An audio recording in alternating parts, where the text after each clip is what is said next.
Across the UK, online and on DAB. The Late Early Show with Paul Ross on Talk Radio. It's the stimulating radio encounter of the interesting kind that will blow your mind, man. The Late Early Show. Gain ultimate early morning enlightenment on Talk Radio. Coming up, it was a best-selling book last year. It's just been issued in paperback. It's called The Century Girls by a historian, writer, broadcaster, TV presenter, Tessa Dunlop. And it traces some remarkable women, kind of looks back 100 years. Women who were born over 100 years ago last year. Their stories are all in there. Most of them, thankfully, are still with us because they lived through an epoch of immense change. Not just 2 world wars for most of them, but also the vote arriving for women 100 years ago last year. All the other social changes, contraceptive pills, the openness, the fakeness of society. So, Tessa Dunlop, a great guest coming up in about 20 minutes' time. TV historian as well. You've seen her all over the TV. Talking to me, Paul Ross, on Talk Radio. It's the Late Early Show. If you want to join the conversation, don't be strangers. 0344 499 1000. If it's on your mind, get it on the radio. It's Talk Radio, the talk of the nation. Talk Radio. Digital debate for the UK. Pick up your phone and Talk Radio. We'll get you talking. Cosmic conversation that will transport you to 7th heaven. The Late Early Show with Paul Ross. Stimulating speech radio for those who never sleep on Talk Radio. Now, last year, on Talk Radio and across the country, saw not only commemorations for the 100th anniversary of the end of the Great War, the so-called War to End All Wars, but also celebrations. A celebration of the centenary of some women getting the vote, OK? And a remarkable book came out last year, which I read at the time. It was a Sunday Times bestseller, written by a woman called Tessa Dunlop, great historian, radio presenter, TV presenter, but also author, and the book was called The Century Girls. And I'm delighted to say, A, that Tessa joins us now, live, if maybe slightly sleepy, but also that the book, The Century Girls, is now out in paperback, published by Simon & Schuster. It's a must-read, folks. It's a lovely idea, some wonderful stories. 1, 2, 3, 4, 5, 6 women, all of them centenarians or even older, that Tessa spoke to at length, got to know. In many cases, kind of got stories out of them. I think at the beginning they'd forgotten even themselves. And Tessa Dunlop joins us now. Good morning, Tessa. And sorry to have woken you up. Sorry to have woken you up, Tessa. Good to talk to you again. No, but it's fine, actually. Just for a bit of information, you probably don't know, I thought I'm definitely going to do this because I have a 5-month-old baby, and I thought she's bound to be awake. Oh, no. And needing my attention. And, of course, it's the one time when she hasn't woken up, Paul. Oh, dear. So there you go. I should organise a call with you every night, and that would be probably result in a much more peaceful life. How are you? Very well indeed. But let's say, first of all, congratulations on the book. It's a wonderful idea, this. How did you find these women? Where did you find them and choose these 6 wonderful women from in the first place, Tessa? Do you know, Paul, I had, about 2 or 3 years earlier, written a book about Bletchley Park, the code-breaking of course, centre. The Enigma Centre. Yeah, and actually, in order to write that book, I'd been told that they only wanted women in the book. It was about the women who worked at the park. They only wanted women who were still alive so that I could actually interview them live, an oral history. Yeah. And I discovered... everyone gets very excited when they hear the word Bletchley Park, but actually I discovered it was way more exciting meeting women who were extremely old, all these extraordinary stories folded up inside them, and we're pretty ageist in this country, not enough people bothering or taking interest or asking them questions. So it was like a sort of unplowed field, as it were. I could just sort of absolutely go where I wanted to and have great fun. But it taught me something, that actually, if you, and most of the women I interviewed for the Bletchley Girls were about 90 years old, by virtue of the fact they left school quite young and they were recruited for the park straight from school. And I couldn't believe what good form these women were in. I mean, I did a theatre tour with 2 of them, went on theatre tour with 2 nonagenarians, and I thought, well, if they're this amazing aged 90, I could go older. And the other thing was, even though everyone gets very excited about the word Bletchley Park, in fact, it was the one thing that was a bit annoying about writing the book, because I wanted to find out about their unsuitable German boyfriend in 1936, and I had to keep on writing about the blooming park and code breaking. Oh, right, OK. And actually, I thought, well, I'm going to go older, and I'm going to be unfettered by a theme. Do you see what I mean? So I can go freestyle with these women's lives. when they get their period, when they have their first boyfriend, if and when they get a job. I can follow their stories. I don't have to sort of tie back to one central theme. So there you have, in a nutshell, why I did the book and how I found them. Remarkably easily, actually, Paul. We, as I say, we don't really celebrate it in this country. If we're in Italy, it would be a very different thing, where they sort of, the maternal culture means that they deify their elderly women. No need for Botox there. But it's true. But in this country, we hide our elderly away. And actually, there was a terrible panorama last year, presented by Joan Bakewell, about 100-year-olds and being over 100. And it talked about the burden to family and state. Actually, no. The fact we have so many people living much older is something to celebrate. It's a sign of how advanced our society is, how privileged we are. And actually, we're not good at recognising we have over 14,000 people in this country 100 years or older. Now, obviously, a heck of a lot of them are not in a fit state to be chatting or have some stranger come and prod around and talk to them about their lives. And also, some of them are men. Oh, dear, we don't write about men, Paul. So I had to separate the wheat from the chaff. And a very particular type of person likes having a book written about them. I suggest that perhaps you would be one of those people. You have to be something of an oversharer, Paul.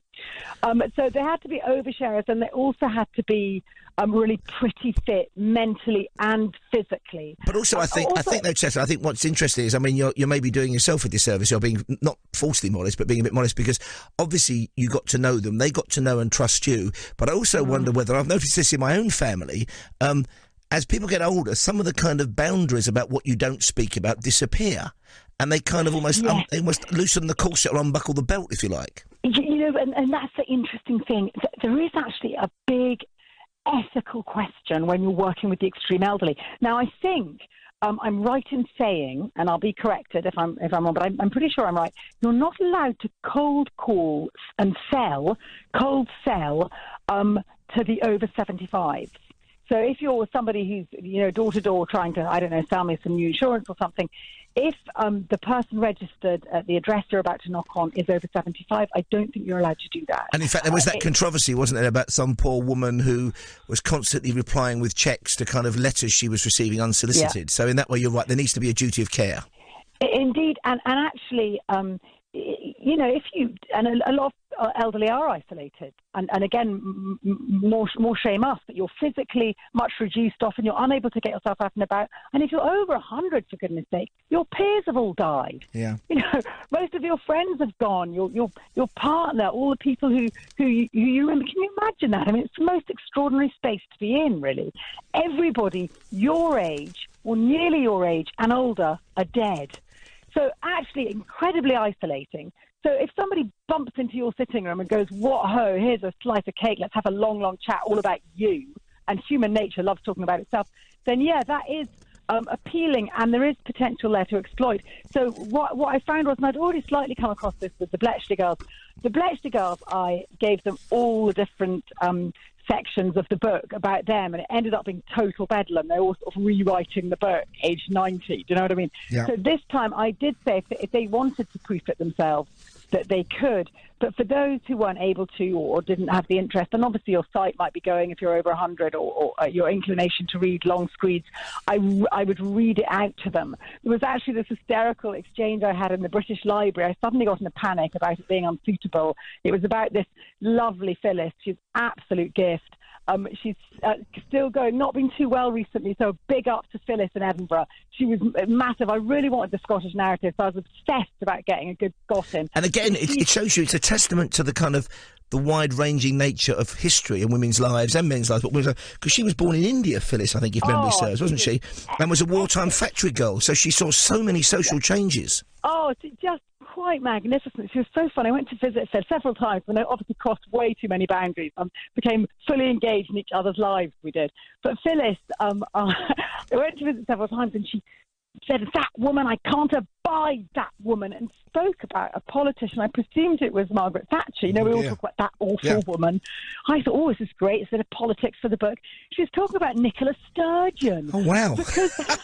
Because old Phyllis, of course, being from Imperial India, her identity was not just British, it was sort of pan-global. Yeah. You know, it was this kind of weird, a Britain that really painted quarter of the globe pink, whether you approved or not.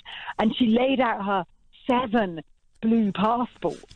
And so the idea that she might be in this country that was about to be an independent Scotland, you know, this was, you know, Phyllis was going to go down fighting. She's staying alive for the next Indie referendum so she can have her say. Well, let's hope she does, because, I mean, let me go through very quickly this. You've got that wonderful woman, Anne, who's a kind of London bohemian. Yeah, and Anne, I'll tell you still, I mean, must go and see Anne. In fact, I was due to go and visit her when she fell over. If you are very old, do not topple over. It unleashes all sorts of demons. It's a big killer, really, falling. But Anne is still alive, and she is going to be 105 in her next birthday in April. And can you imagine that? Sitting next to someone, and she'll tell you, fully compos mentis. Yes. Okay, Paul, lest you think you can get away with anything. Fully compos mentis. And born before the First World War. So remembers the end of the First World War. I mean, it's remarkable. staggering. Yeah. Staggering, And that's what the book is wonderful, because you weave in all these stories, very different backgrounds. There's that wonderful woman, Olive, I think her name is, of Guyanese heritage, child of I Empire. love Olive. Oh, You've got the Welsh woman who won, the Welsh woman who's an Eisteddfod champion, but you weave the different stages of their life so beautifully throughout the book, Tessa. Oh, you have actually read a bit of it. I'm quite impressed. Because when I heard whoa, listen. Hey, now stop that. I paid for it last year and read the whole book, I'll have you know. I know, that's too much flannel. But when I heard you reading out the queue, I thought, he's done his research and some good person's written a lot of flannel in the intro, and I'm suitably flattered. But actually, I'm beginning to believe that you might have done your homework. But you know, I just want to tell you quickly about Olive, because she is from Guyana. And like I said, I wanted to get in this narrative, the Empire narrative. And actually, I saw her on a television documentary, and it was about being lonely.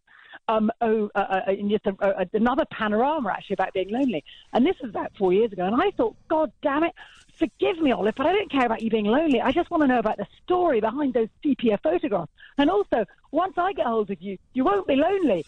She was incredibly hard to find, actually, for a lonely person. But she was unbelievable. And it turns out not actually that lonely, but would like 24-hour wraparound company. She's like me, loves the chat.